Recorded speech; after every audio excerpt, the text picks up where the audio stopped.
Para hindi po kayo malito, we go back to the ancient time. We search and discover kung ano yung ginagawa ng mga ninuno natin. In this country, as we are the land of Ophir, mga kababayan, we have a very rich history beyond the Spanish time in this country. Napakayaman na ng ating history in part of our history and culture. The use of that steaming. Kung naging effective sa ating mga ninuno, ano ang rason na hindi maging effective? To decongest yung inyo pong hininga. Di ba? Naging effective noon, kaya nga ang daming nagkikwento, it is very effective ngayon. Anong paki nila sa DOH? You are saving your own lives. Hindi sa buong araw, lahat ng panahon, they are there to rescue you. Tama si Kwampo, tama si Governor Gwen. Paano yung mga nasa bundok? Hindi na makahinga. And that is the available solution sa kanila. Dahil ba sinabi ng DOH na hindi magtuob, hindi na makahinga? You will follow the order of the DOH? Common sense, mga kababayan. And you know, mga kababayan, to my mind,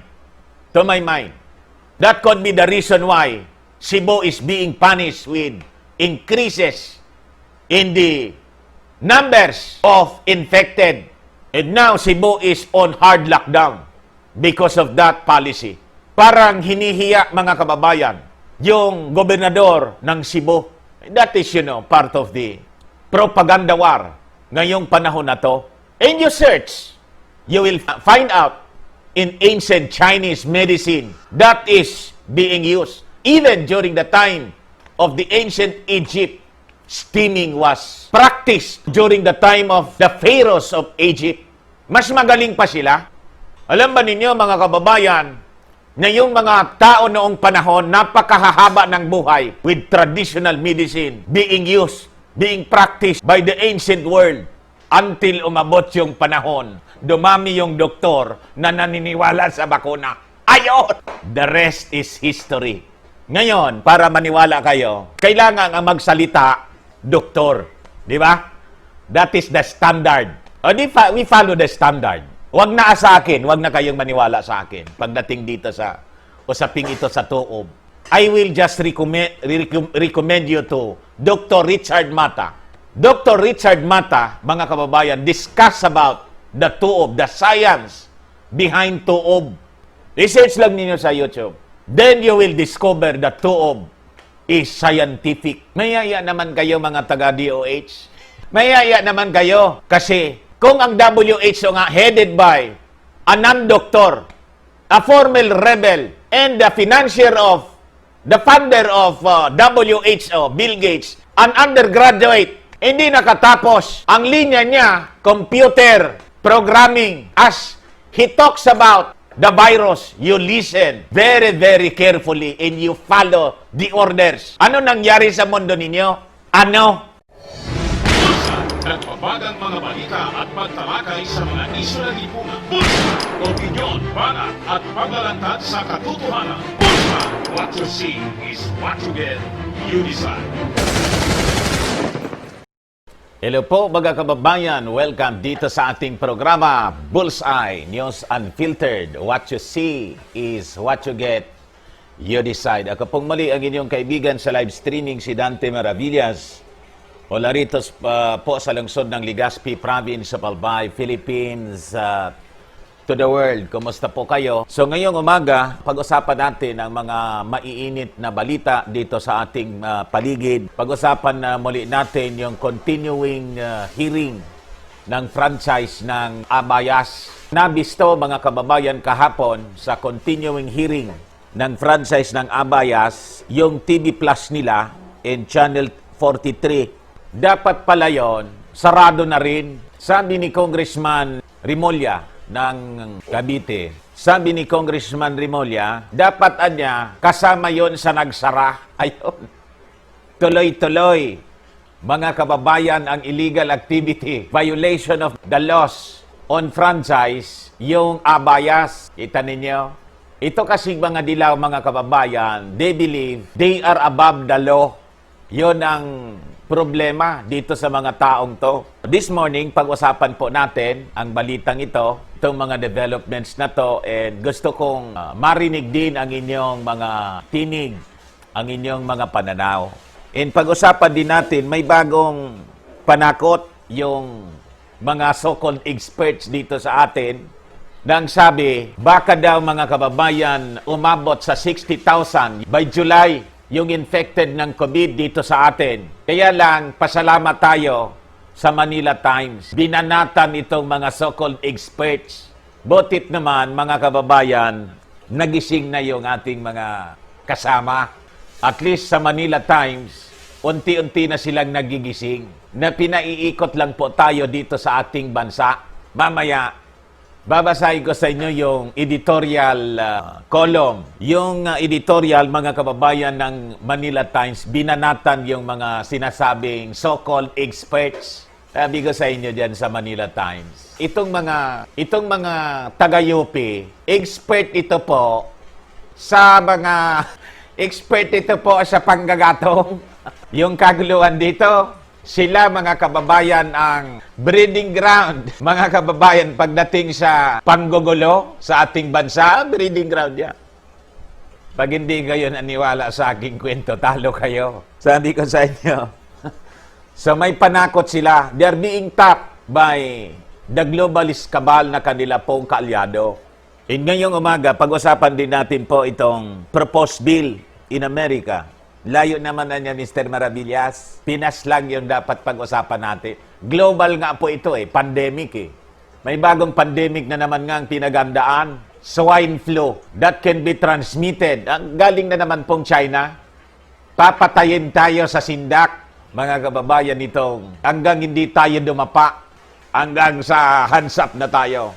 Sabi ko sa inyo. Ngayon, mga kababayan, may proposed bill sa US para po sa microchip implantation. Yung mga kababayan natin dyan sa Amerika, especially sa Michigan, kumanda na kayo.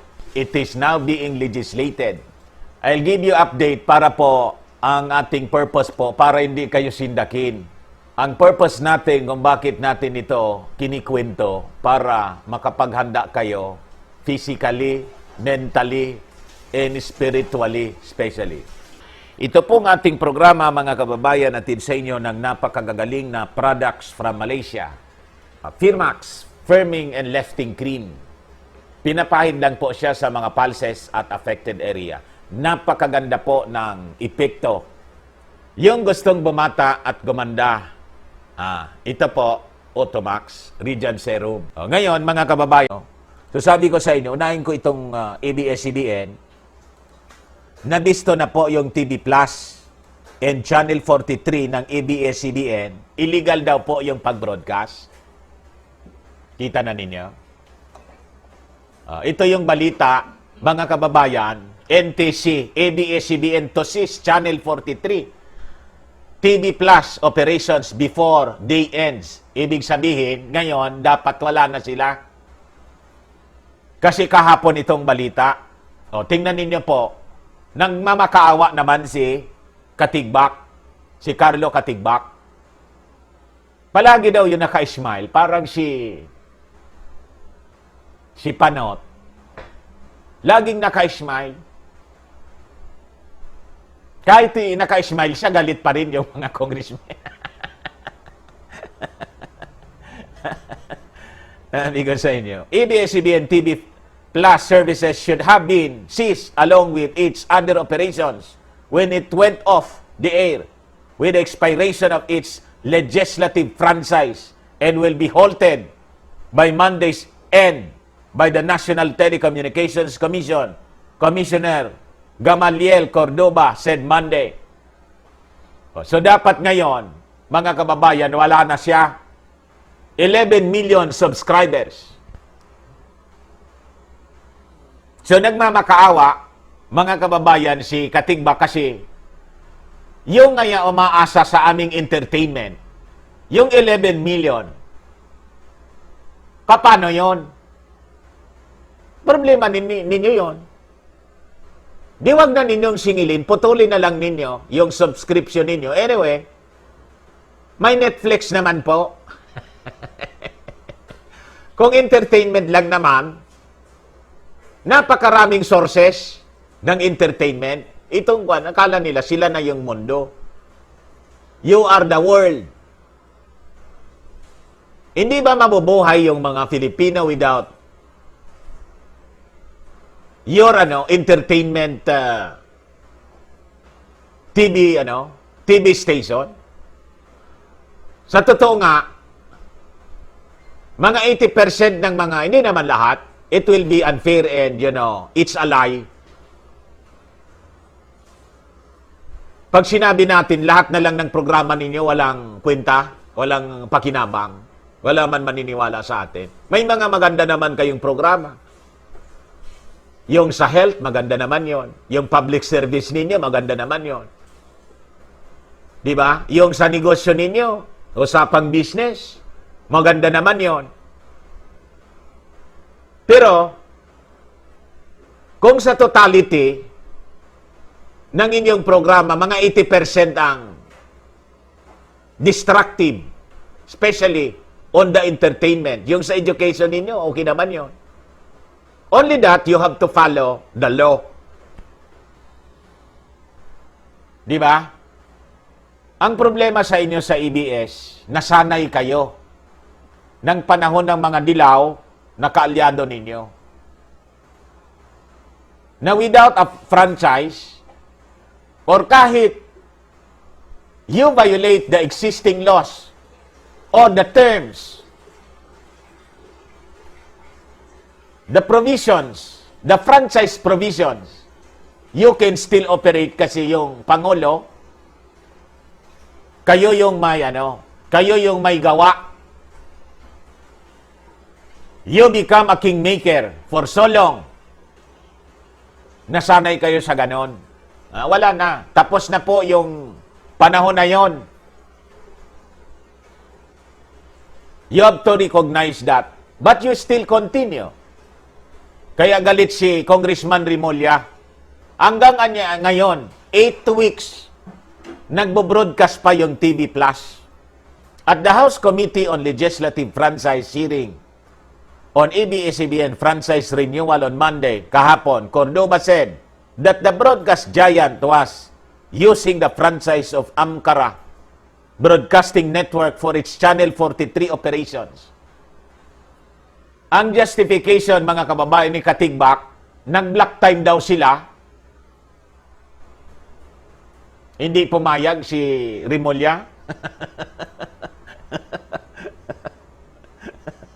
All broadcast operations of ABS-CBN are only authorized through its expired franchise. In other words, ABS-CBN's airing of digital TV on Channel 43 is part of the cease and desist order because the franchise that they use for that is ABS-CBN's franchise.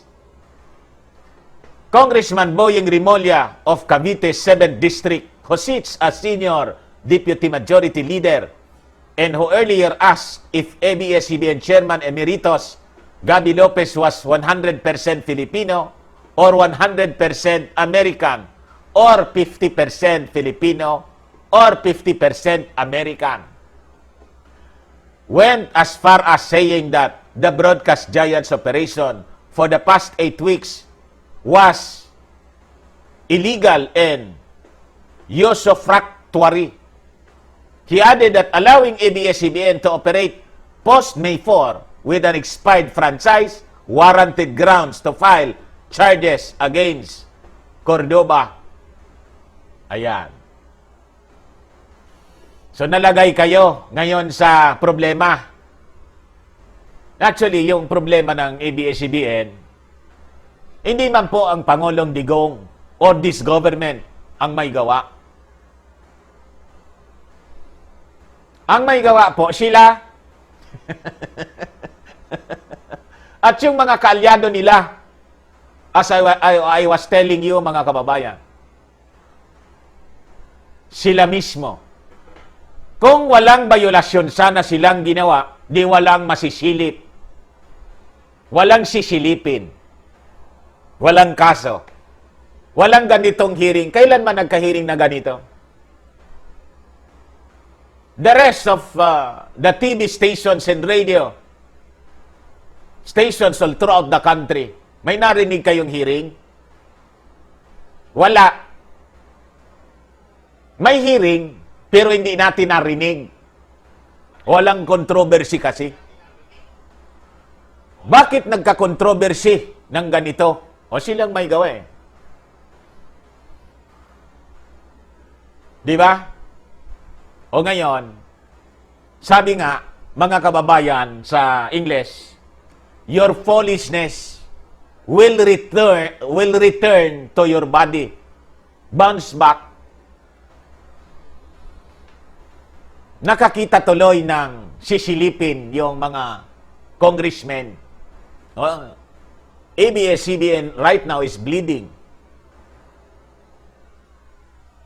Nagmalabis kasi. Huwag kasing nagmamalabis eh. And until now, nagmalabis pa sila, sumobra eh. Ayo, nasilip.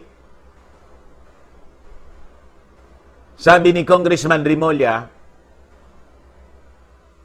wala na kayong karapatan mag-broadcast. Nagbo-broadcast pa kayo until now.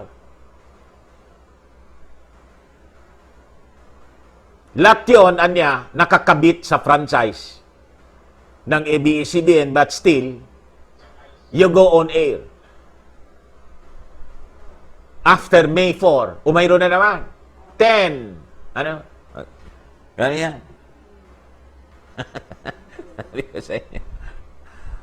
Galing talaga nito. Para mapasalamatan natin. Magkano yun? $10. New Zealand dollars. Maraming salamat po kay Aurora, Madam Aurora. Anong basa dito? Doyle or Doyle? Maraming salamat po. So, hanggang ngayon, pasaway kayong pasaway. You see? Ba't kasi hindi mo na kayo mamahinga? Mamahinga muna kayo. Tumiba naman kayo ng napakarami, limpak-limpak na salapi. Tumiba na kayo. Yung ibang ang tiniba ninyo eh. Hindi ba ninyo sinerbisyuhan? Di ba? Kasama doon yung tiniba ninyo. Hindi nga tiniba, sinoba. Di ba? During the 2016 election, kasama sa tiniba ninyo o sinuba, yung Pangulo. Pero pinatawad na kayo ng Pangulo. Kaya lang, you have to face the music, ika nga. Saan may gawa nito kayo lahat? Yung problema ninyo, kayo may gawa. 2014, you filed your application. During the time of Panot. Pero it was, you know, pinaupo lang, ay hindi pinaupo ang tawag doon. Pinaamag lang ng mga kaalyado ninyo. And you're pointing fingers sa administration na to. You point fingers doon sa kaalyado ninyo. Iwan ko kung anong hinihintay sa inyo. Pati itong mga congressmen na nag-sponsor ng anong tawag doon sa yung retail sa Tagalog? Retail. Ano nga ang Tagalog ng retail?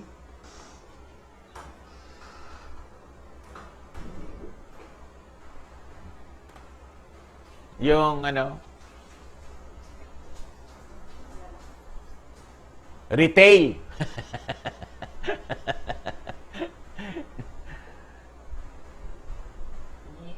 Tingi. Tingi. Bigyan natin ng extension ngaya, temporary extension of franchise for hanggang December. Tingi.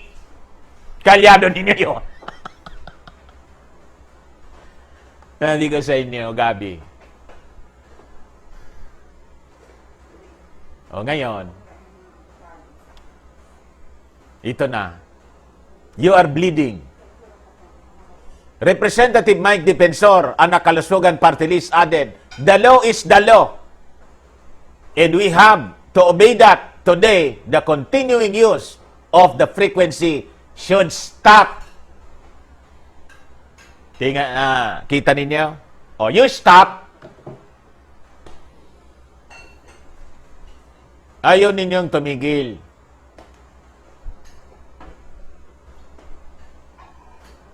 Due process in the spirit of fairness. Yun ang hinihingi, mga kababayan, ni Katigbak. Ano ba itong ginagawa ngayon sa Congress? Di ba ito due process? It is being observed very strictly, the due process. That is why nga kayo pinapaharap in Congress. In the fairness na sinasabi po ninyo, kasi yung operation ninyo ay tumatapak doon sa mga cable companies at it is being heard right now. Boss of you there at ABS-CBN, and on the other side, the cable owners. Ano pag sinasabi niyong fairness? Kaya nga ito ginagawa para maging fair sa lahat. Kasi yung ginagawa ninyo po, naging unfair doon sa mga cable companies. Sa inyo na lang lahat. Inubos na ninyong lahat. Ngayon, sinasabi ninyo, due process in the spirit of fairness. Ito na nga ang spirito ng fairness and due process, itong ginagawa ngayon, Mr. Carlo Katigbak. Huwag madrama. Sa bagay, nasa drama station kayo. Kaya nga yung mga ginagawa ninyo, always appealing to the emotion. Paawa effect. Pero hindi nga kayo naawa sa mga dati ninyong empleyado. Di kayo naawa kay Jason Sa. Di kayo naawa kay Mel Chanco. Di kayo naawa doon sa yung latest na tinanggal. 19 years, mga kababayan, na entertainment broadcaster si Socaldito. Kita ninyo? Kaya mahirapan po kayo na mapaniwala yung mga tao because of your records. Basang-basa yung records ninyo po.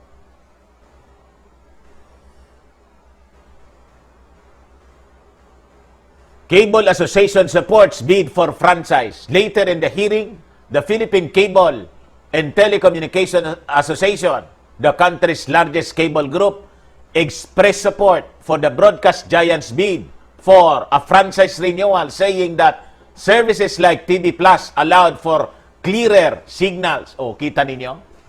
Kahit nga yung mga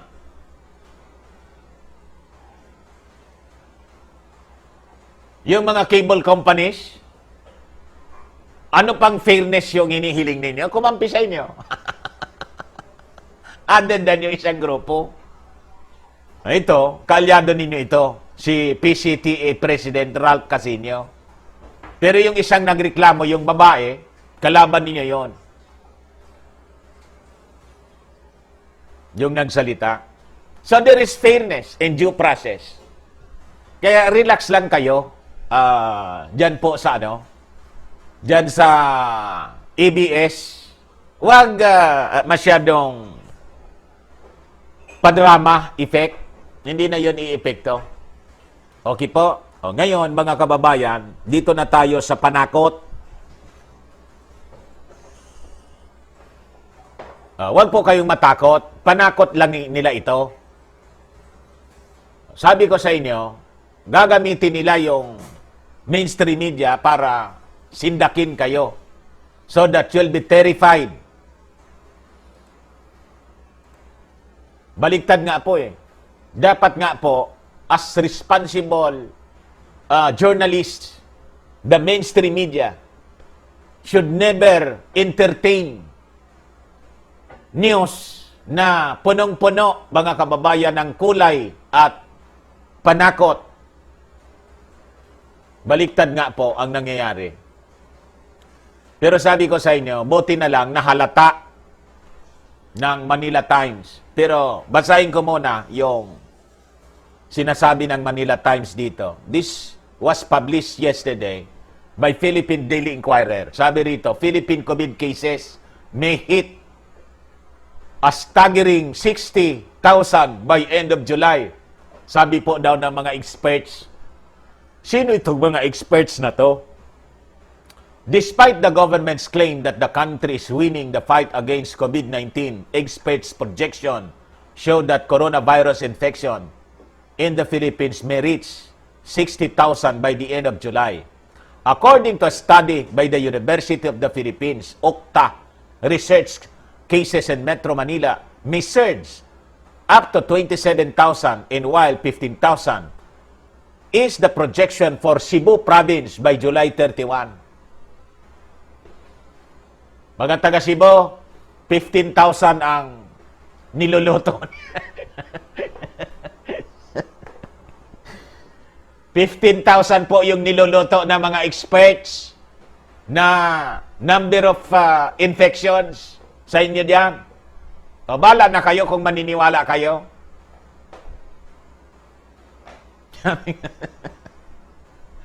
15,000 ang niluluto.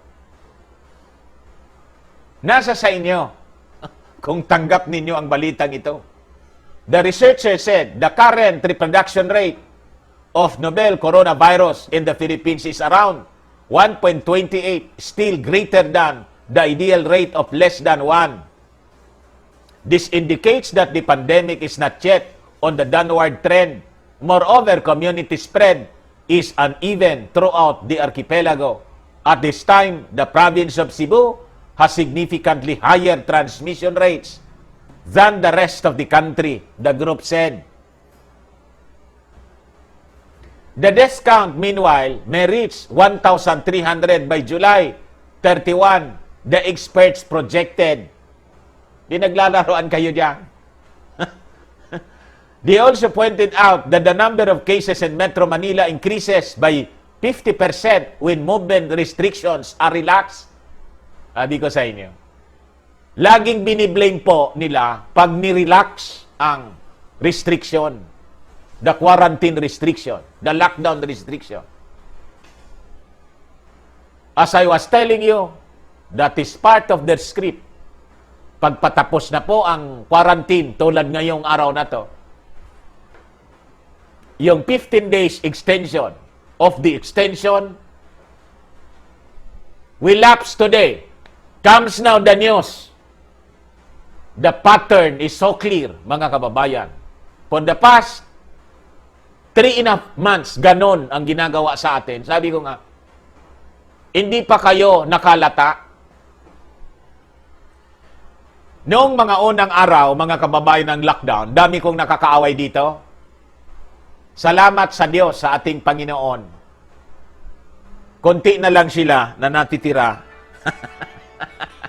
Yung iba siguro, nakapag-isip-isip. Hello po? Opo, sir? Opo. Opo, ano po yun, sir? Live po ako, sir. O kaya po, live ako ngayon. Ano yung sadya po ninyo, sir?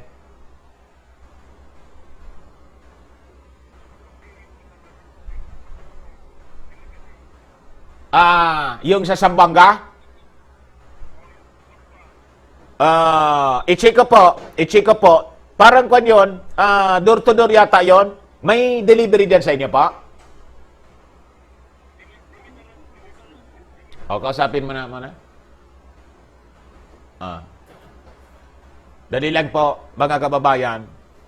From an average of 271 fresh COVID-19 cases per day during enhanced community quarantine to 396 fresh cases per day during NECQ to 583 fresh cases per day during the general community quarantine, the study noted.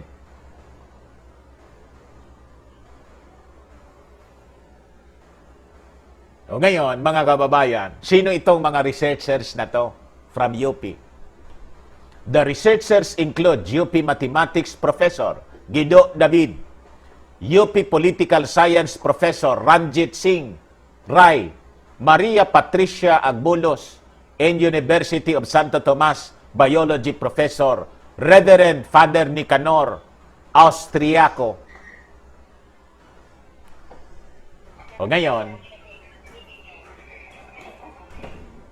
ngayon mga kababayan, sabi ko kanina, buti na lang, nalata ng Manila Times, gumawa sila ng isang editorial. Sabi dito sa editorial nila, earlier in the month, the group showed their hand when they heavily publicized their prediction that the country would be facing 40,000 COVID infections by today, June 30.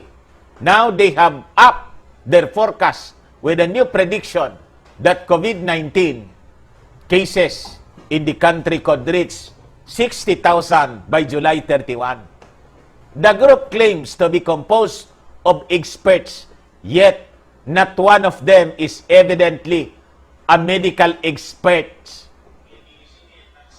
Sinopalpal sila mga kababayan ngayon. Sabi ko sa inyo. Congratulations sa inyo dyan sa Manila Times. Buti na lang, nakahalata kayo.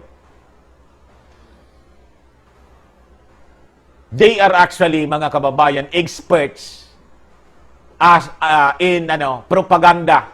They're spin doctors. They're not medical doctors to speak with credibility, mga kababayan. They're actually spin doctors, experts sa pagpaikot, spinning. Pinaiikot tayo. So nahalata sila.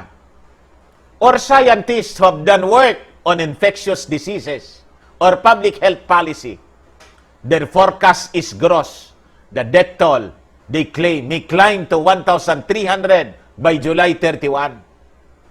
The group is composed of UP Mathematics Professor, UP Political Science Assistant Professor, Research in Biology Professor, and a priest of the Providence College in the University of Santo Tomas.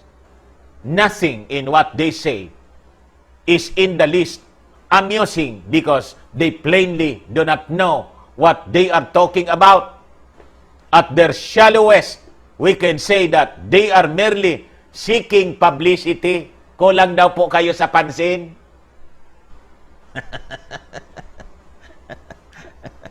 But they could also pose something more sinister in that their objective could be to create public panic. Yun naman po talaga ang nangyayari ngayon. Kaya nga po sinasabi ko sa inyo, I am appealing to DOH, to WHO. You are not doing good. You are not doing a favor to the Filipino people na nagsisweldo sa inyo. Kasi ang ginagawa ninyo, hindi man kayo naghahanap ng lunas. Ang ginagawa ninyo, pag may lunas, ayaw ninyo. Kontra kayo. Ang ginagawa ninyo, bilang kayo ng bilang. As you count the deaths, comes now the public panic. Dagdagan pa nitong mga balita ng mga predictions nitong mga so-called experts. So, nangyayari po ngayon, ang nagkakos ng public panic and fear. There is a pandemic of fear. Ang nakakalungkot, ang nagkakos ng pandemic of fear, dati nang may tinatawag tayong COVID pandemic, gobyerno na mismo.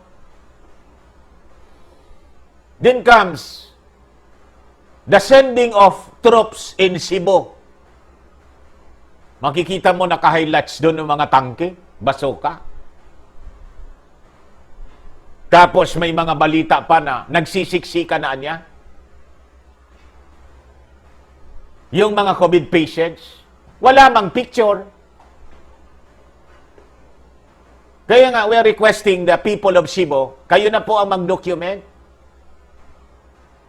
Tell the people of the world of the truth. Tingnan ninyo yung mga hospitals na sinasabing wala nang mapaglagyan dahil sa dami ng COVID.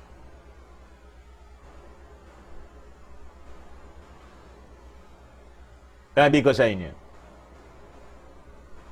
their objective could be to create public panic and hysteria in order to make fighting the virus more difficult for the government.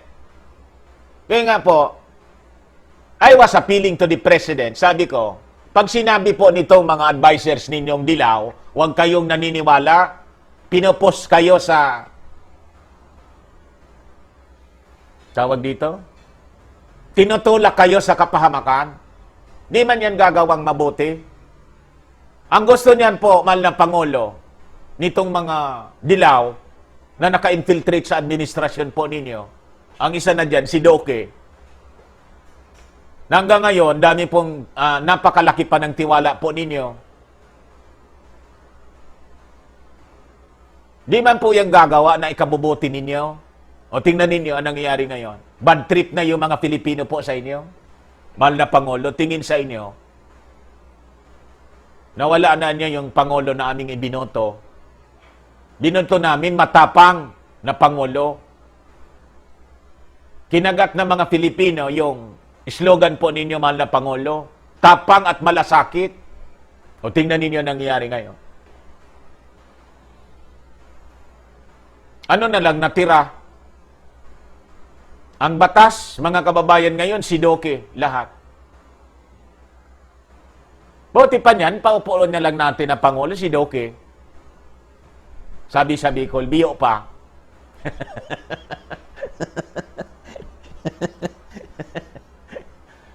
Di ba? Mahal na Pangulo, wake up! Tinutulak ka po ng mga advisors mo sa kapahamakan. You are now hostage by the IMF World Bank. You are now hostage by WHO. A foreign power. Worse. Yung economy po natin, tingnan na po ninyo.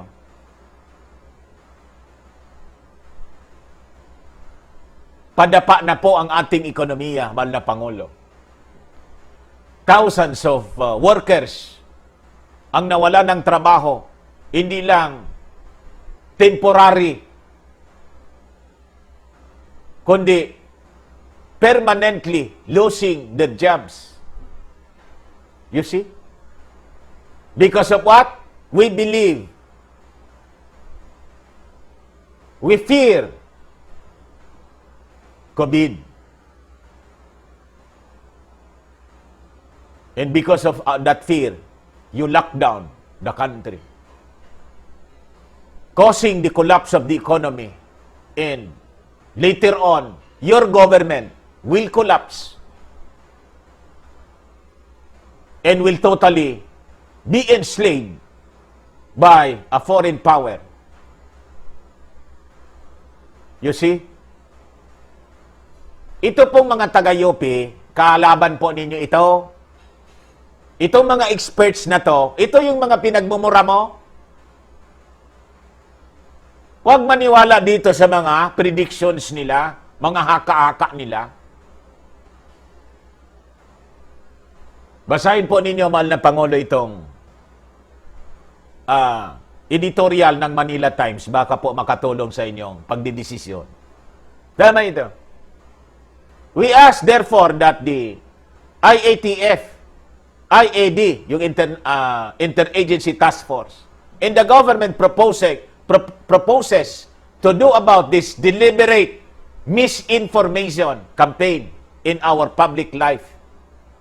Will these experts at least be asked to produce their credentials? Should the state be paying salaries to people who specialize in this kind of mayhem? Yan po ang tanong. Malaking katanungan. Posed by the editorial ng Manila Times.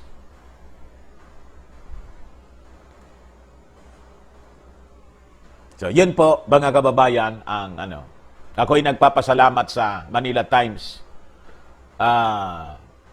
Unti-unti, mga kababayan, nakakakuha tayo ng mga kakampi.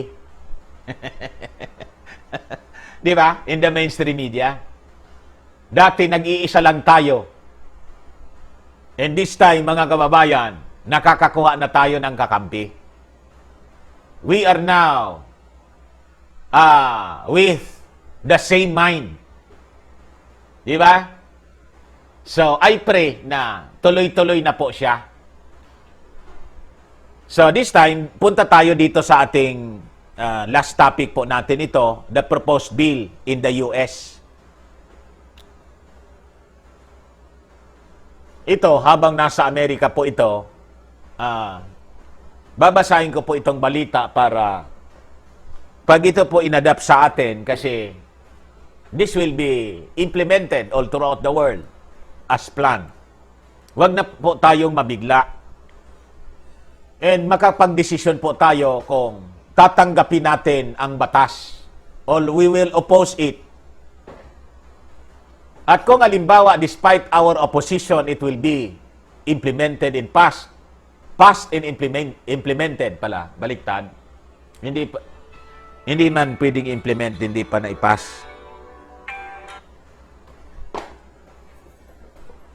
Dali lang po. May position pa po tayong malakas. At least alam natin kung saan tayo tutungo, mga kababayan. And to prove to you that the Word of God, prophecy this time is unfolding before our very eyes. And here comes the news, mga kababayan, as if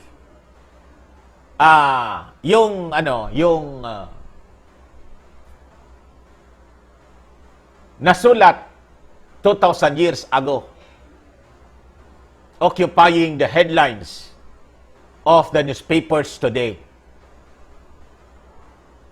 Sabi rito sa balita, from Jerusalem Post, yun ang publish nito po.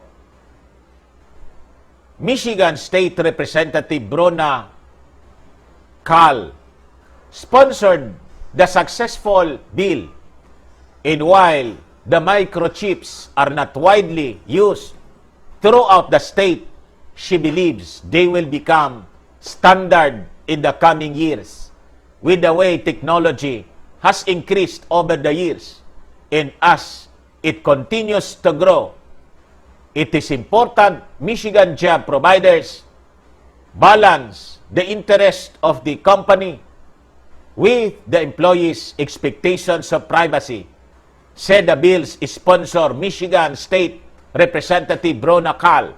While these miniature devices are on the rise, so are the calls for workers to have their privacy protected. The bill will be introduced to the state Senate, where if it passes, Governor Gretchen Whitmer will be able to sign the legislation into a Michigan law.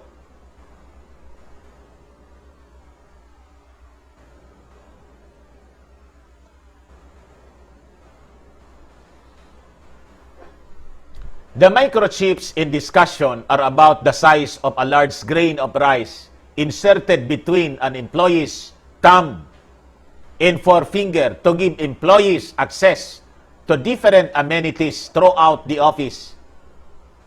They not battery powered and are instead activated and used as individual ID for employee when introduced to a range of frequency identification reader.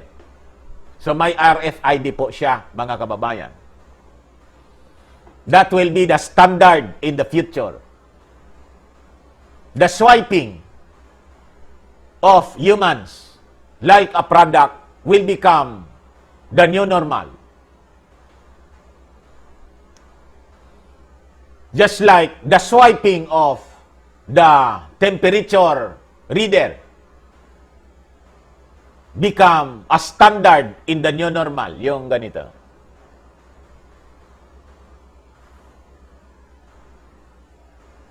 As prophesied in the Word of God, mga kababayan, it will come in the future. In that future is now. The chips can be used as a key for the office, time cards, a credit account for the cafeteria, sabi ko sa inyo. That ID, mga kababayan, RFID, will be your money. Ito na po sa balita. And it is, mga kababayan, in the law in Michigan. This is no different, mga kababayan, with the RFID, Digital ID 2020 of Bill Gates na kasama na yung bakuna, kasama ng pera.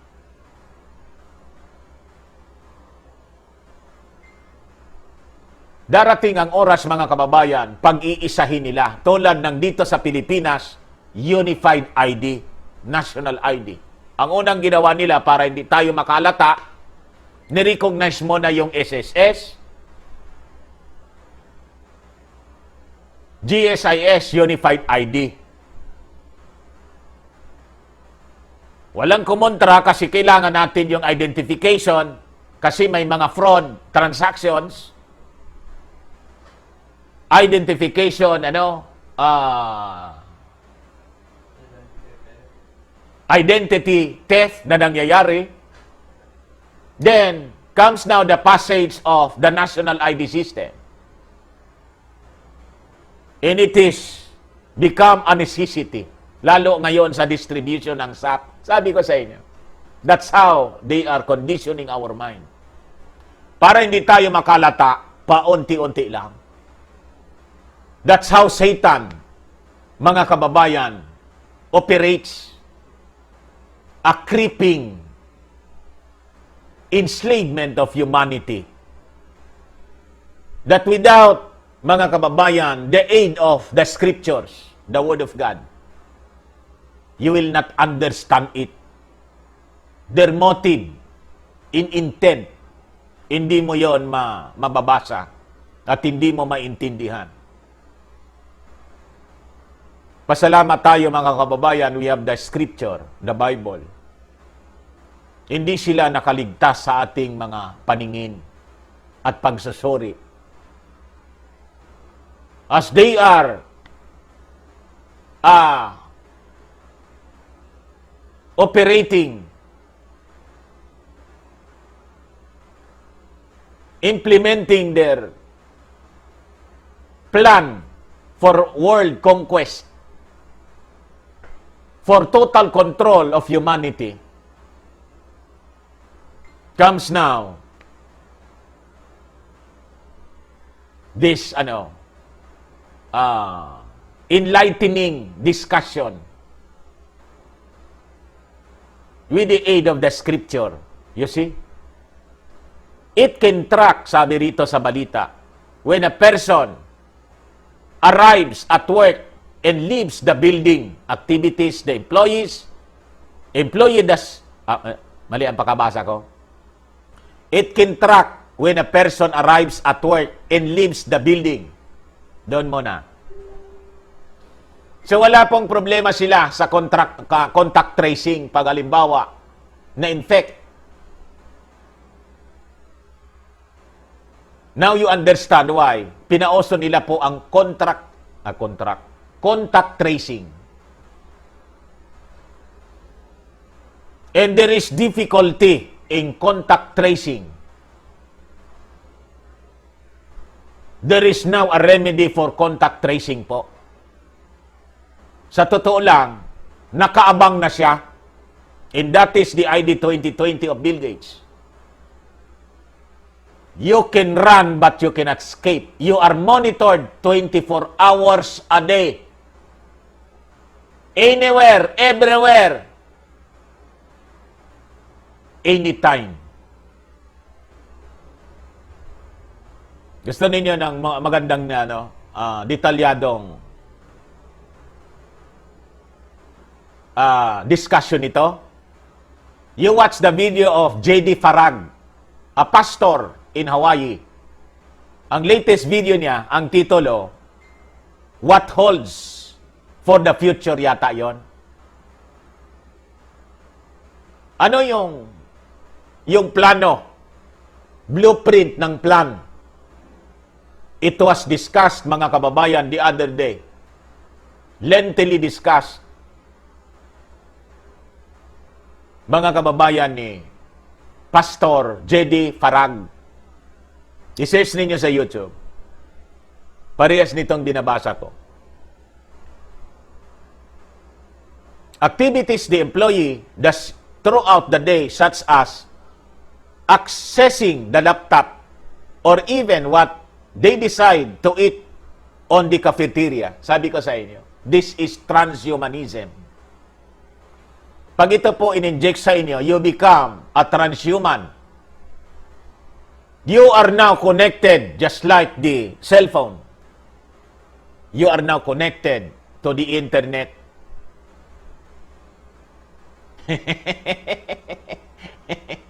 You become a humanoid. You become a cyborg. As planned long time ago, as revealed on that document from NASA, 1950s pa, plinano na nila ito. Ganun pala katagal na, ano? Matagal na nila itong plinano.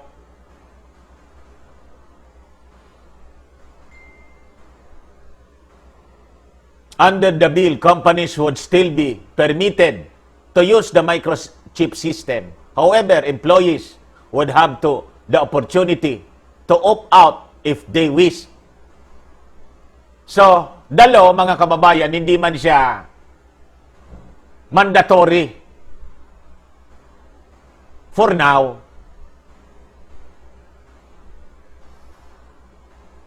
But in the coming days, it will become mandatory. Predictive programming, Netflix, cartoon, in Smart Mart. You watch, mga kababayan, the Smart Max. Smart Mart, Netflix.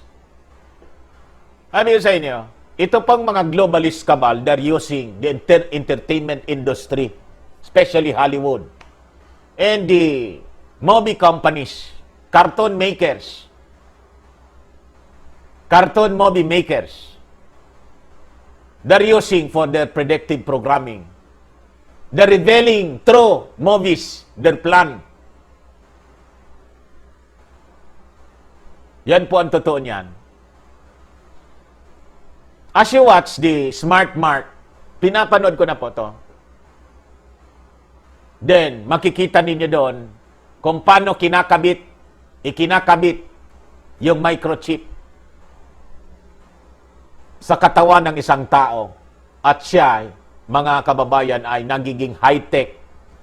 You are connected to the computer. Sabi ko nga sa inyo po, ang gusto nilang mangyari, it's like we communicate just like we communicate to God. Through the mind. Hindi ninyo nahalata. They want to duplicate God kasi.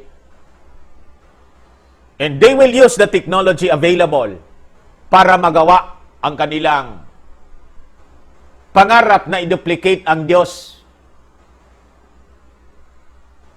The most advanced type, mga kababayan, of communication ay yung pinamana sa atin, itinuro sa atin ng ating Panginoon. Do you know that? Most of us siguro hindi aware na yun pong pamamaraan ng ating ang tawag doon? Pakikipag-usap sa ating Panginoon is the most advanced. Why? We are communicating to God. Even, hindi natin siya nakikita. And we believe ng ang ating hinihingi sa Kanya through prayer, pinakikinggan niya. At nakakarating sa Kanya, saan man siya. Because God is everywhere. He is omnipresent. That is the most advanced. They want to duplicate that. So we can now be able to communicate through our mind. Pag tayo po injected ng ID 2020 ni Bill Gates because it has an artificial intelligence, we become a cyborg. We become a transhuman. Only that sinasabi ko po sa inyo ngayon, as you are injected with that ID 2020, you cannot anymore decide with yourself because ang mawawala sa inyo po ang free will. Bakit? May artificial intelligence po. It will control your brain.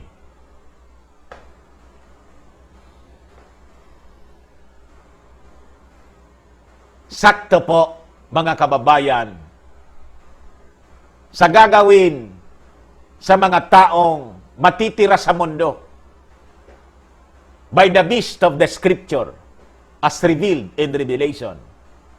And he caused it all, both small and great, rich and poor, to have a mark in the right hand or on their forehead, so that no man could buy or sell. Sakto rito. They will control commerce, the buying and selling. Ito, yan sabi rito. Under the bill, companies would still be permitted to use the microchip system. However, employees would have the opportunity to opt out if they wished. Netflix showing Stretch Armstrong in the Flex Fighters in 2017. And the episode in particular we are showing you here has the character lining up to happily receive something called a smart mark. Basically a mobile app that is implanted inside your body. That's how close we are, brothers and sisters. And this is how close the New World Order is to rolling it out. Everything related to COVID-19, the global lockdowns, the crashing of the world economies, the digital immunity passports, and now the race riots are all connected and will bring the entire world to the doorstep of the Antichrist in the mark of the beast. So, anong masasabi po ninyo mga kababayan? Is this fiction or this is reality? Nasa sa inyo na po yon mga kababayan, kung ano yung paano ninyo tanggapin ang kwentong ito. Sabi ko sa inyo po, the Word of God can never be wrong. Hindi po magkakamali. As it is happening today, all that is written in the Word of God is just unfolding. Ang masasabi ko po sa inyo, is start looking up. Mag-ready po tayo.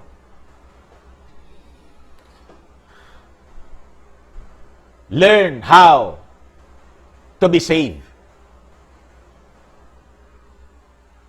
Walang iba pong tagapagligtas, mga kababayan, na magliligtas sa atin ang ating Panginoong Hesus.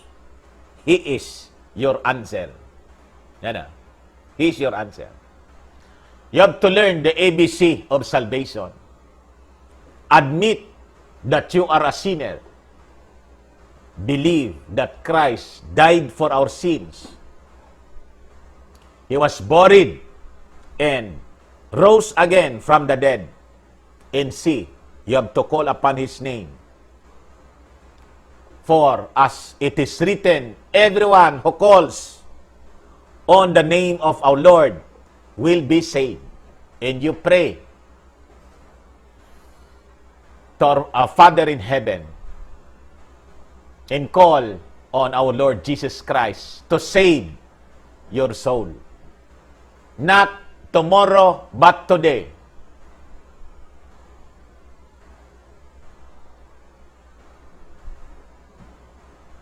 What if, mga kababayan, wala nang bukas?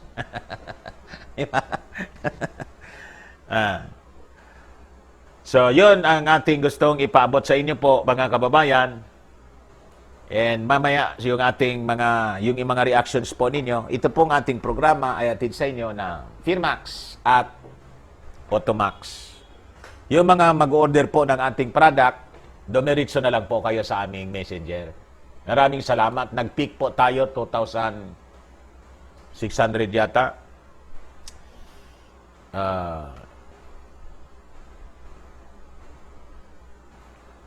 Dito tayo sa inyong mga reactions.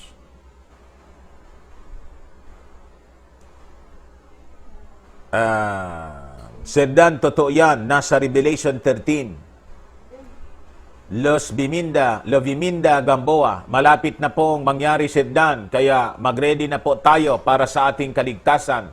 Kay Jesus Christ lang po tayo ang ating totoong kaligtasan.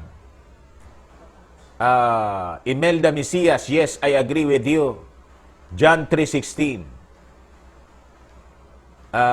Bilay, good afternoon po, Sir Dan. Sky Nirvana, magkakaroon ba ng rapture bago pumasok ang New World Order? Rapture po muna, based on the timeline as studied by the true believers. Ang timeline po, before the tribulation comes the rapture first. Pero may tatlo pong uri ng mga paniwala. May pre-tribulation rapture, may mid-tribulation rapture, may post-tribulation rapture. After thorough studies by Bible scholars, mga kababayan, nagkaisa sila to believe that what is true is the pre-tribulation rapture of the church. Kasi, pag tiningnan mo po sa Revelation, from chapter 6 of Revelation, wala nang mention of the church. Wala na yung church. Kita ninyo? The absence, mga kababayan, of the church will clearly tell us that the church was gone. Saan napunta yung church? Pag sinabi ko pong church, believers, the people believing in Christ, those who are saved. Hindi, I'm not referring of the physical church, yung building. Hindi po yun. Ang church po, ecclesia, the believers. Wala na po. There is no mention of you study the scripture. Ang nandun na lang, the pouring of all the judgments, the reign of terror, the earthquakes, the massive earthquakes, the falling of stars from heaven, the plagues, the wars, the rise of the Antichrist. Wala na po yung church.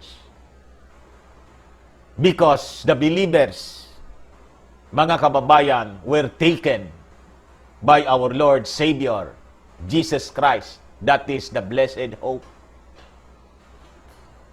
The reason why, mga kababayan, yung Antichrist hindi pa po nakaka-take over ngayon, although I believe buhay na po siya. Paminsan-minsan nagpapasilip na po siya. Kasi nandito pa yung mga believers. We are actually the restrainer. Pag nawala na po ang mga believers, comes now the start of the tribulation.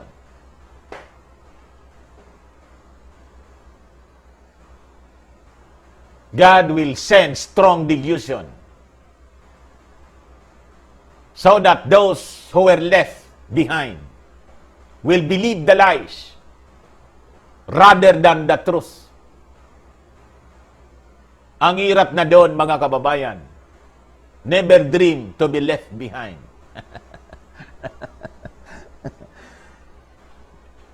Wag na kayong, ngayon pa nga lang, nasa pre-tribulation tayo. Pre-trib tayo ngayon.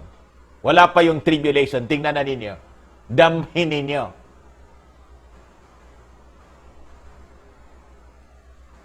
You just experience. You just feel how hard it is today. You cannot just travel. Lahat ng anong kadipisilan? Lahat ng paghihirap na hindi man dapat mahirap, kaya lang ginawang mahirap, nangyayari ngayon. Punta ka sa market, pinahirap nila, kailangang may quarantine pass ka.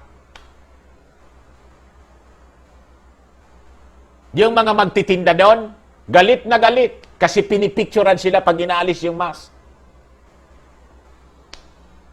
Penalized. You travel to Manila, napakahirap. Kaya nga sabi ko, hindi na muna kami pupunta.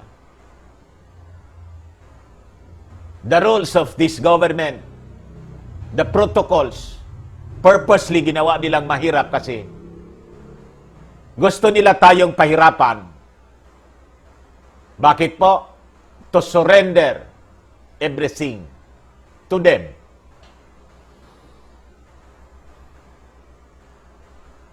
So that, pag sila nag-offer ng solusyon tulad nitong microchip,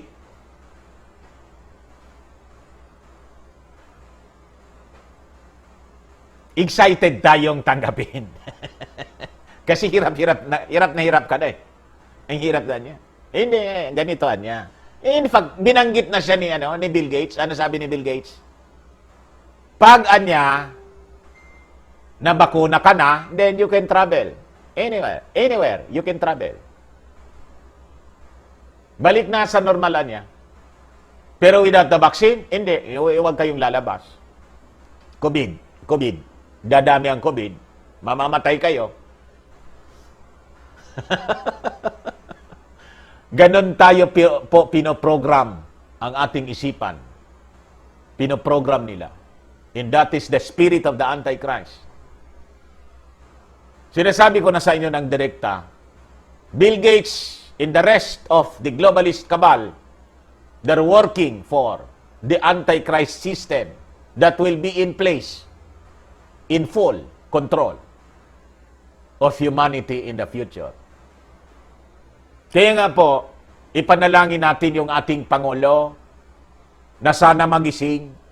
Kasi right now, prangkahin ko po kayo, huwag kayo magagalit sa akin kasi alam ko, most of you mga DDS, ako nga po, DDS din ako eh. Kaya lang, tanong ko sa inyo, saan tayo lulugar? Will you sacrifice your soul because of we love our president? Then you sacrifice your soul? Between Christ and President Digong, saan kayo lulugar? Ang tanong ko sa inyo, it so happened mga kababayan, our leader, nakaposisyon siya dito sa Ibang landas.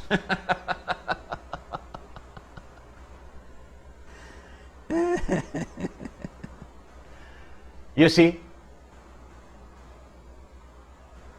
Ngayon, kung tinatanong ninyo ako, do you still support the President? I support the President.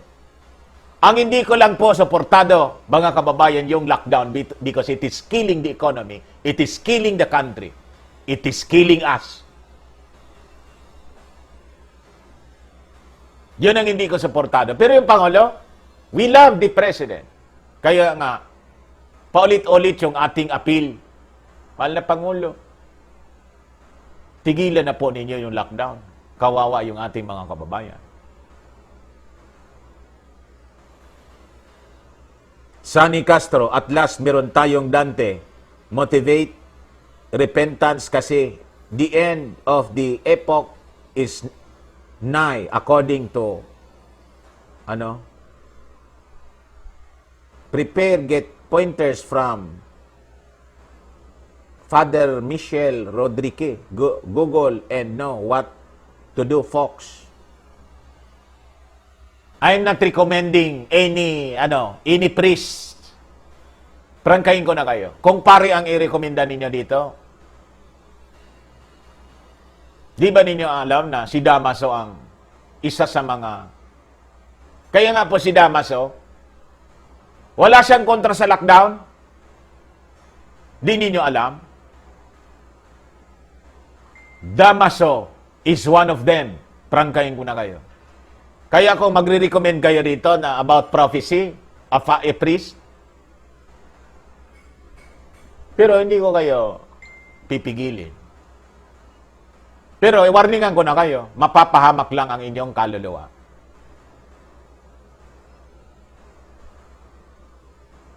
Lalo kayong maliligaw ng landas pag yun ang pinakinggan po ninyo.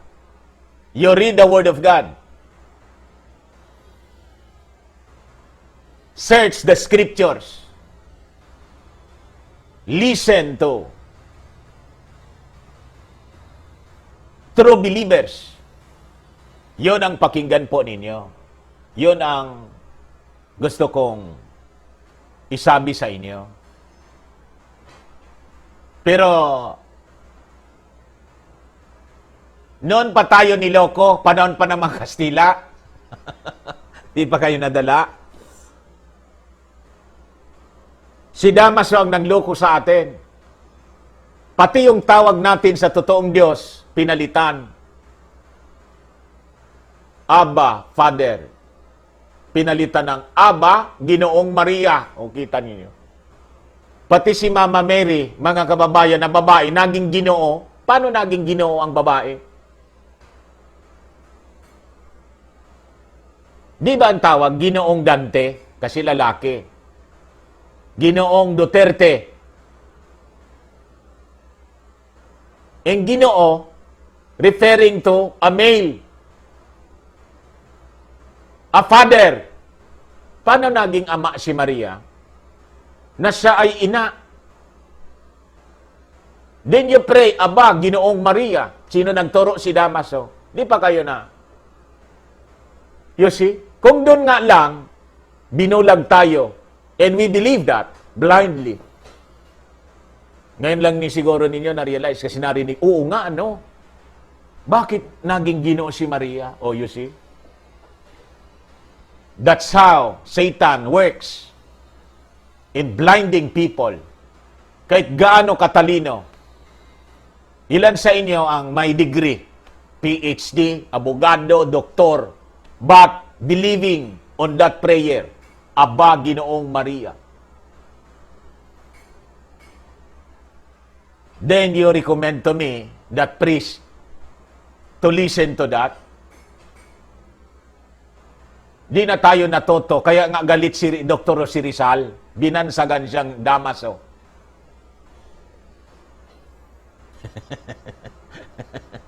Naintindihan na ninyo? Jonathan Ginares, Sir Dan, may contact tracing form na pina-fill up sa lahat ng restaurant. Ang ginawa ko, iniba ko number ko. Baka mamaya sabihin nila, positive ako ng COVID. Mahirap maging biktima ng fake virus. hidden tools for the sake of the elect. Mapapahaba ang araw ng kapighatian. It means meron pang mga believers na naiwan. Hindi po yon na naiwan na believers. Walang naiwan na believers. The elect, na save sila during the tribulation period na. Bakit? Kasi yung mga hindi naniwala, naiwan. Pero nataniman na sila. And comes now, the preachers, the evangelists from Israel, that will spread the word of salvation to those left behind. Yun po ang ibig sabihin nun. Hindi na save, naiwan. Pero, nakarinig na siya. Hindi man niya tinanggap, naiwan siya. Kaya nga po, during that time, magtatago sila. Magtatago sila. Ang kaligtasan nila, mga kababayan, during the tribulation period, will cost their head. Gusto niyo yun?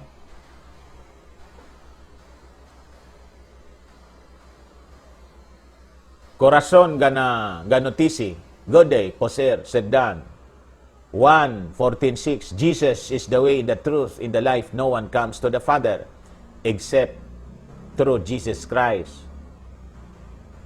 Nick Borromeo, Aldwin, kung sa tingin mo conspiracy theory, sinasabi ni Sedan, then you are free to go. Tama po. Alis.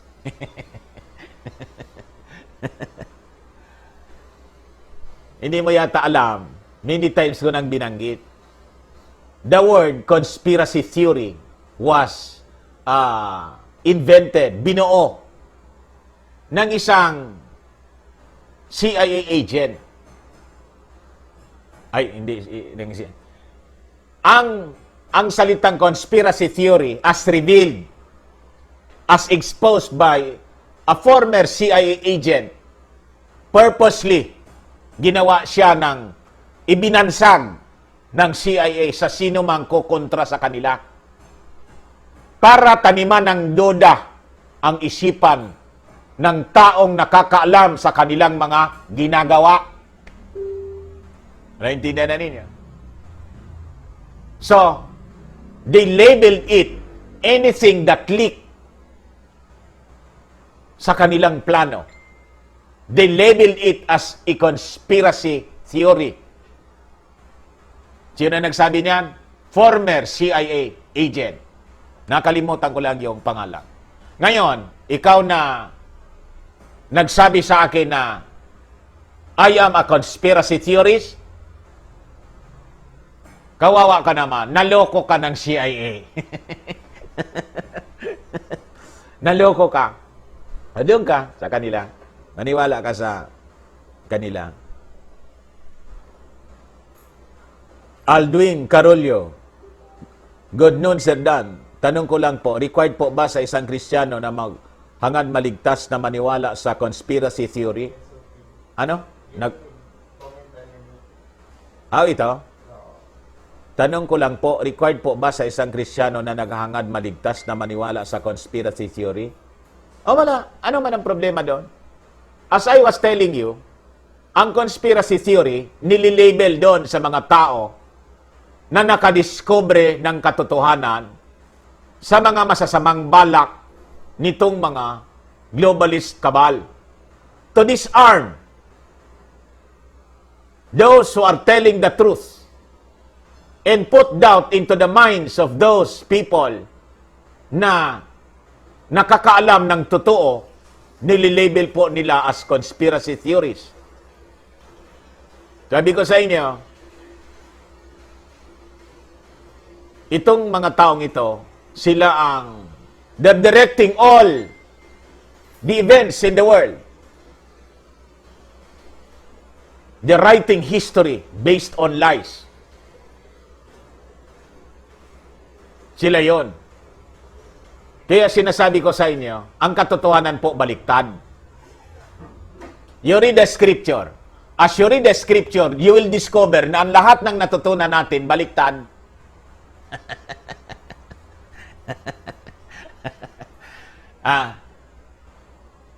Baliktad, kahit sa prayer po. Tingnan ninyo. Sa prayer. Ama namin, sambahin ang ngalan mo. Ano daw ang sambahin? Ngalan. Question. Ano ang sinasamba natin? Tinuro sa atin? Larawan. Ano sabi sa prayer? Ngalan, pangalan. Ano sabi sa aktual? Larawan. Kita ninyo. Kung paano binabaliktad po ang totoo. Ang sabi sa prayer po, ang sambahin, pangalan. Sambahin ang ngalan. Ang ngalan, ano ang pagkakaiba ng ngalan sa larawan? Napakalaking pagkakaiba.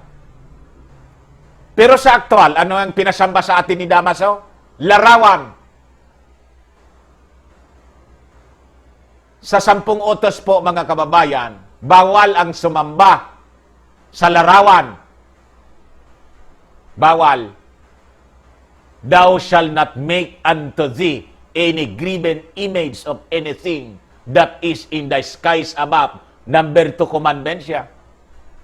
Anong ginawa ni Damaso? Inalis niya yung number 2 commandment para hindi kayo makalata. Yung number 10, hinati. 9-10.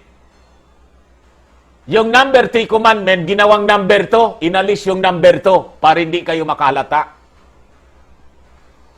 You consult the scripture.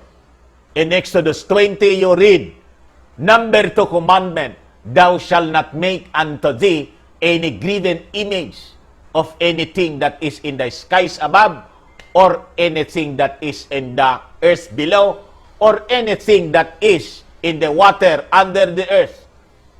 Nor shall bow unto them, for I am the Lord thy God. I am a jealous God, visiting the iniquities of thy father upon thy children, up to the 3rd and 4th generation of those who hate me.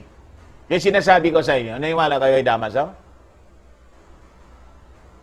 Yung kautosan nga ng Diyos, inalis niya. Naniwala pa kayo? Wake up, folks. Gaya yung nagkuhan kanina, sorry. Madamay pa yung nanonood dito kung i-recommend ko yon. Nasisipa ako, napahamak tuloy yung inyong kaluluwa.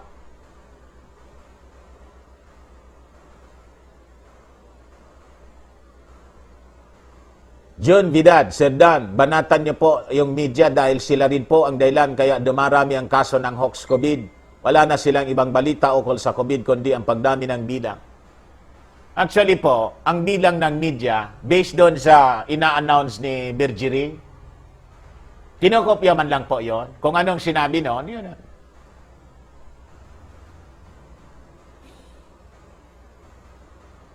Nicole Estillier, nakasulat na lahat sa Biblia kung paano maging magaling na pinuno ng bansa at lahat ng mga palatuntunin, halituntunin sa batas. Ito'y isagawa na lang ng pamalaan, sa pamuhay para sa ikakaunlad ng bansa. Elizabeth Pineda, Sir, tuwing ma-remember ko mga officials na di tumanggap sa FAI, nabubuisit ako, na-stress po ako kasi imbes na makagamot na hindi kasi ayaw nila, nakakaiyak di man tayo ang tamaan ng sakit, ramdam natin ang kanila. Totoo po yun. Nakakalungkot talaga. Kaya nga po, sinasabi ko sa inyo, para hindi na kayo magtaka, sinabi ko na sa inyo ng direkta, they're not actually, the WHO is not looking for remedy. They're not. Yung tinatawag nilang remedy, it's not a remedy. Yung bakuna, That is not a remedy. Napatunayan na natin na ang bakuna is not a remedy.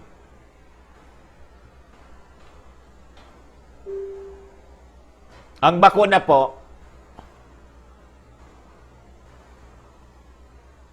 dingbak siya nga po. Huwag ninyo lang kalimutan yung dingbak siya.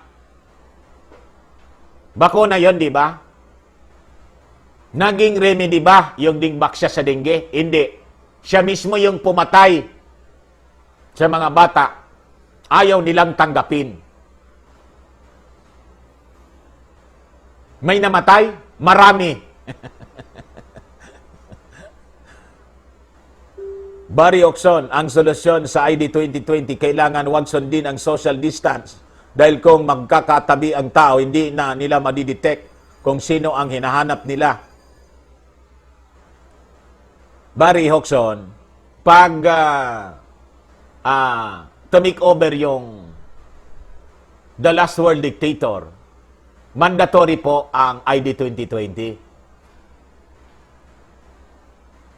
Kasi nga po, bakuna siya. Mandated siya. It will be illegal for you to not to undergo vaccination. Kasi you become a threat to the community. You become a criminal for not following the law. Because it is a law. It will become a law. Mandated medicine. Tawag nila doon, medicine. Protection mo yon. At walang maniniwala sa sino man na magsasabing it is not a protection. Ang bakunaan niya, protection ninyo. Kailangan magpatara ka para hindi ka makahawa. Ngayon, pag hindi ka magpatarak, you become a felon, a criminal, wanted ka, hindi magtago ka. Hindi ka makapasok sa mall, wala kang pagkain. Hindi ka makapasok sa market. It will be a replacement for your quarantine. The ID 2020 will be your quarantine pass. It will be used as your passport. It is your vaccine. That will guarantee sa kanila na paniwala, that will guarantee that you will not spread the virus and pose threat to other people. Pag ikay walang bakuna, asymptomatic carrier ka. Kaya nga pinauso nila ang asymptomatic carrier. That is why mina-mindset tayo nila na kailangang mag-mass testing. That's the reason why I am against mass testing. Not only it is, mga kababayan, waste for money that will deplete our coffers, but it is their way to justify the lockdown at it will cause increases in the numbers of infected. Comes now the justification that we really need the vaccine. You will be injected with that digital ID 2020 with AI vaccine that will become your passport. There, as it will become your money as well, nandun na yung ATM mo. Sasabihin nila, tandaan ninyo ito, sabihin ko ngayon, sasabihin nila in the future, yung nangangailangan ng tulong sa gobyerno without the ID 2020, hindi namin kayo pwedeng pagbigyan. Bakit? Hindi namin alam kung qualified kayo. But with this ID 2020, alam namin yung background ninyo. Kung talagang nangangailangan kayo. And that's the reason why yung si Pernia, tinanggal ng ating Pangulo. Because the national ID system was not yet implemented. Comes now the difficulty in the distribution of SAP. With ID 2020, all of that will be solved, will be addressed. Ano yung ma-address ng ID 2020? Yung national ID mismo. Pangalawa, mga kababayan, the contact tracing. Kasi yung ID, Digital ID 2020, nag-i-emit yun ng signal. Nagtatransmit yun. You see? Kaya nga tayo, ngayon, sinasanay tayo. We're being trained through social distancing para yung pag-transmit ng signal, clear po siya. In the surveillance, clear po siya. Kaya kailangan huwag kang didikit kahit sa asawa mo. Kaya nga, hanggang ngayon, hindi pa approve yung angkas. Because that is dictated by the WHO, the globalist cabal. Kasi pag inalamuan niya, yung pagkuha natin, practice natin ng surveillance, paano magagawin yon? Magkasaka yun, magkadikit. Sinasanay po tayo, that is mind conditioning. Kala ninyo, para hindi makahawa? Walang relasyon yon sa hindi makahawa. Mga kababayan, basahin ko sa inyo yung revelasyon ni Dr. Ayodari. O ito po. Dali lang. Pinost ko siya sa timeline ko po, mga kababayan.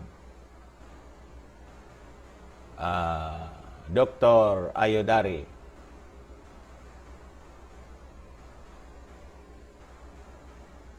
Oh. Dali lang po Hinahanap ko pa.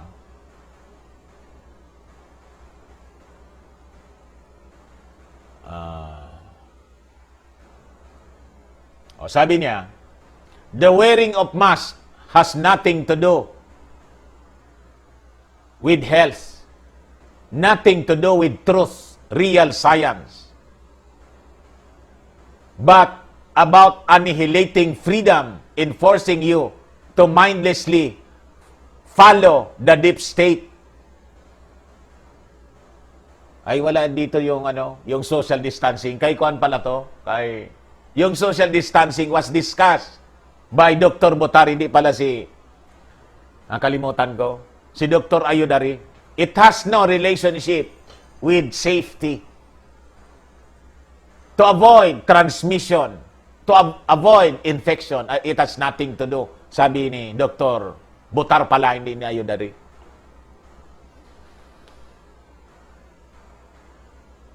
It has something to do with surveillance, effective surveillance. Satellite kasi po, satellite surveillance.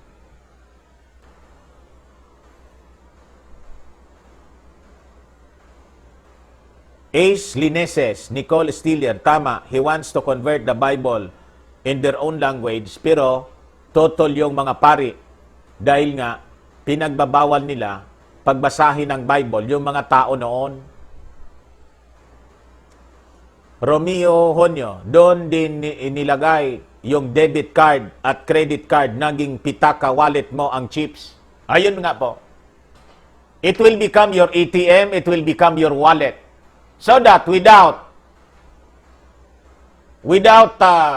the ID 2020, you cannot buy, you cannot sell, you cannot transact business. O tingnan ninyo itong post ni MJ Santos, Lady MJ Santos, sabi na rito, as published by Sue Mayer, basahin ko, Cashless Society. Here we bloody go. I live in Sweden. It is all about controlling people. We're almost cashless now. I am not allowed to cash out my money. I have not paid cash in almost 3 years. I absolutely hate it. Every 6 months, they block access to our accounts unless we answer some very invasive questions, making me feel it's time as if I was living under dictatorship and being treated like a criminal. O, kita ninyo? Ngayon pa lang ito. A few days ago, there was a glitch in the bank system and millions were not able to access their accounts for 2 days. Where is our choice and freedom? Australians do not allow this to happen because it is a trap and the government can stop access to our accounts at a push of a button. Wake up! O, kita ninyo. Nagising na siya. Sa Kuwait, yung kaibigan natin na nandun na laging umiiyak at nagre-report tungkol doon sa mga nagsisuicide, ang sabi niya, doon sa Kuwait, you cannot buy unless you have the, ano ang tawag doon? Yung barcode. Ang pera doon, naka-barcode na. Hindi na yung physical money, naka-barcode na lang po siya. Without the barcode, you cannot buy. 1999 pa lang po, dinidiscuss ko na po yung cashless society. No one, believe me. Everyone just doubted my statement. Pinagtatawanan ako. 20 years ago, mga kababayan, nang dinidiscuss ko about microchip and cashless society, pinagtatawanan ako. Kahit doon sa istasyon namin. Tara niyo. Ano na niyo nangyari dyan? Possibly ngayon, naalala nila ako. Tingnan mo niya.